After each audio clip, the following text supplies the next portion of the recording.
Trên tảng đá này, thầy sẽ xây hội thánh của thầy. 125 Denver, xin chào mọi người một ngày mới an lành. Video tuần này, mình sẽ đưa mọi người đến tham quan một địa điểm linh thiêng về Công giáo, rất nổi tiếng của tiểu bang Colorado, nơi mình sống. Trước mặt mọi người là một lối đi vào của nhà nguyện, Thánh Catherine of Siena Chapel. Nhà nguyện nằm bên cạnh một con suối nhỏ nhìn rất yên bình, thơ mộng. Ngôi nhà nguyện nằm ngay bên cạnh xa lộ số 7 West, ở thành phố Allen Park, cách Denver khoảng 1 tiếng 30 phút lái xe. Với cung đường lái xe tuyệt đẹp. Vậy thì tại sao một ngôi nhà nguyện nhỏ nhắn, đơn sơ này, tại sao lại nổi tiếng đến như vậy? Xin mời mọi người cùng khám phá với mình nhé! Vào năm 1916, một người đàn ông người Đức tên là Joseph Bassetti đã nghiên cứu về một câu chuyện trước năm 1900. Có một nhóm người đang cắm trại ban đêm tại một cánh đồng, thì bất ngờ thấy một ánh sáng xuất hiện từ bầu trời. Đó là một ngôi sao băng lao xuống đâm ngay trên núi. Sau khi chứng kiến hiện tượng lạ lùng ấy, họ đã quyết định lên đường để đi tìm kiếm dấu hiệu của ngôi sao băng. Và họ đã xác định được ngôi sao băng được đáp xuống ngay trên một tảng đá. Sau thị kiến ấy, Bassetti đã được truyền cảm hứng bởi lời Chúa trong Kinh Thánh, nói với Thánh Tông đồ Phêrô: Này Phêrô, con là đá. Trên tảng đá này, thầy sẽ xây hội thánh của thầy. Từ đó Bassetti đã quyết tâm xây dựng một nhà nguyện trên tảng đá, nơi mà ông đã được diện kiến dấu hiệu này. Mình rất may mắn khi có cơ hội đến thăm tảng đá và ngôi nguyện. Và thật sự thì tảng đá này rất là to, là nền móng của ngôi nhà nguyện, giúp cho ngôi nhà nguyện này đứng vững theo thời gian. Quay trở lại với lịch sử ngôi nhà nguyện. Do thiếu kinh phí xây dựng, nên đã duy trì khoảng 20 năm. Ông phải đấu tranh với cơ sở quân cao tốc của tiểu bang Colorado để giữ cho tảng đá này được nguyên vẹn, không bị giải tỏa trong dự án thi công đường cao tốc số 7 West. Đây cũng là lý do ngôi nhà nguyện có tọa lạc ngay sát con đường cao tốc. Khi bạn đi trên đường cao tốc, bạn rất dễ có thể nhìn thấy ngôi nhà nguyện. Cuối cùng thì ông bà Oscar Malo đã hiến tặng mảnh đất nơi có tảng đá cho tổng giáo phận Denver. Và kiến trúc sư Bendix đã giúp Bassetti thực hiện tâm huyết của mình.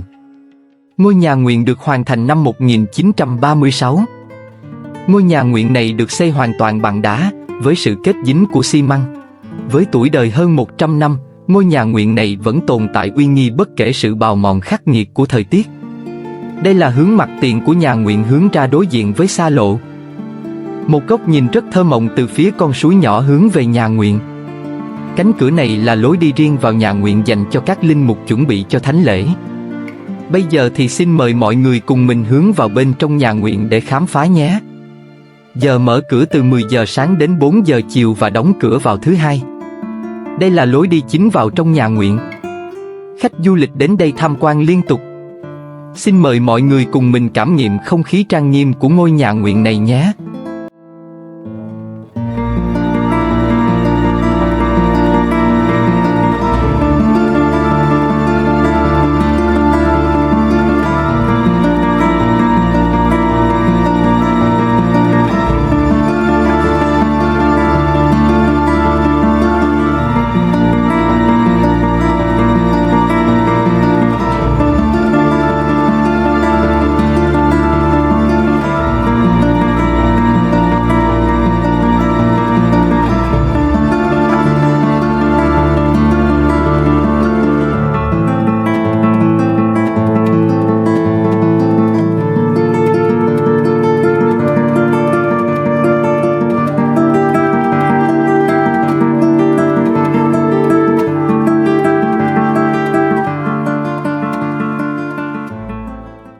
Đối diện với lối đi vào nhà nguyện là một chiếc cầu thang để đi lên gác đàn.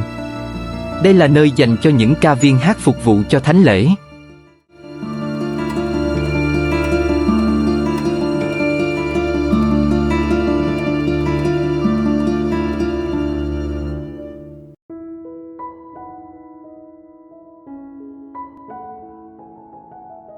Vào năm 1993, Thánh giáo hoàng Gioan Phaolô II đã viếng thăm nhà nguyện trong chuyến sự kiện Đại hội giới trẻ tại Denver.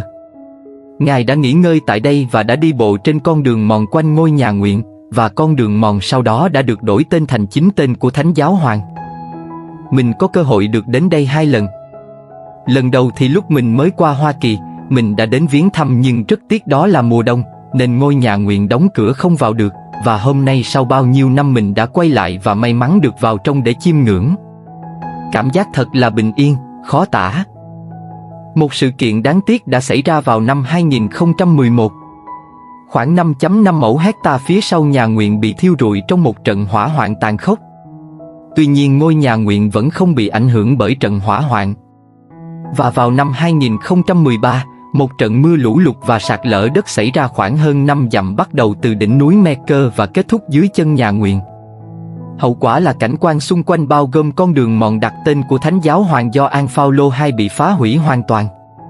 Nhưng ngôi nhà nguyện vẫn đứng vững kiêu hãnh và anh dũng như giáo hội Công giáo ngày nay. Những sự kiện trên góp phần làm tăng thêm sự linh thiêng cho ngôi nhà nguyện, thu hút rất nhiều tín đồ Công giáo và Ngoại giáo đến viếng thăm. Bên ngoài khuôn viên nhà nguyện còn có một nhà bán nước giải khát cho khách du lịch dừng chân nghỉ ngơi và còn có cửa hàng bán quà lưu niệm cho khách du lịch.